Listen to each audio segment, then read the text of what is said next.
Okay, a few more things we're going to do on this post. First one is add one of those things. Just hover over it, it says insert more tag. I'll show you why this matters in a minute, but basically after about the first paragraph or so, insert a more tag, because what that'll do, basically I'll explain it later properly, but basically what it'll do on the front page of your site, you're just going to show an excerpt from the post, and that defines where the excerpt is. It gives you control over it rather than letting some software do. Next up, one of the things, if you remember, Yoast said about was an image, and I'll generally add an image into the post. Not always, but if I've got one that's relevant and you need to make sure that you've got the copyright for it, I'll show you a site actually now where you can get those. Just a minute. Okay, the site's called Stock Exchange, and that's actually shortened to the letters SXC, Sierra X-Ray Charlie .hu, which is H for hotel, U for uniform. It's owned by Getty Images, but obviously by the HU extension it wasn't originally then. What you can do is search for an image, so let's go image, let's be really brave. And it will bring up usually some premium results there, but you just go for the regular results. Pick on one of them, hover over it, and you can see a slightly larger image. That's cash register, that's obviously a coin of some sort, quite an old one. And that one has extra restrictions. The guy must be notified and credited, so I ignore those. Mainly because I can't be bothered to go through that process. I want to use it now or not at all. So got a nice tranquil looking scene there. Scroll down, that needs whatever. So you just scroll through, find an image that you like, and then just double check that you're allowed to. That one, standard restrictions apply, that one's fine. Now you can copy, right click and copy the image there, or you can click on it to get a really big picture, and that's what I'd normally do. It looks blurry because that's just how that particular image is, because it's focusing on that flower. And that's a really big image. If we look at image properties, image info, that's 4,000 pixels, almost by 2,500 pixels. That's big. I'll download that, save it somewhere, and then add media. Now I'm not going to use that particular one. Actually I could, let's do it for simplest. Okay, I've saved that giant image. Then click your cursor where you want the image to be and click the Add Media button.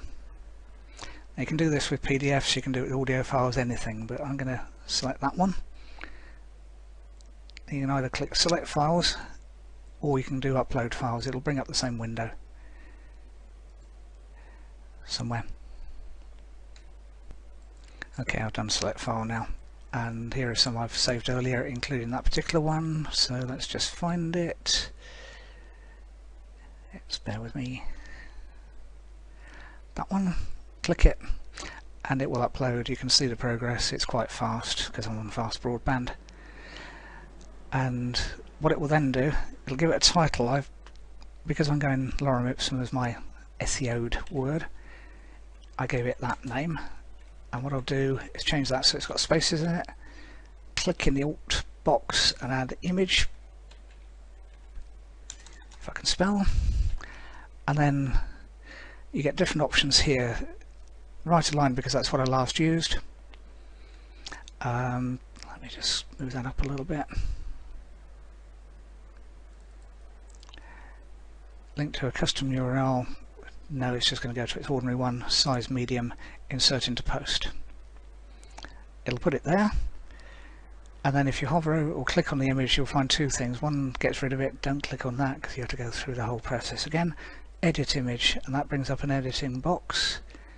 There you can see the alt text to put in, link URL, link to image. So what that'll do, it's got a small image in the post and a larger one that it links to. That's good for SEO purposes, it works nicely. And then click across to advanced settings. I'll tend to put a border of 5 pixels around it.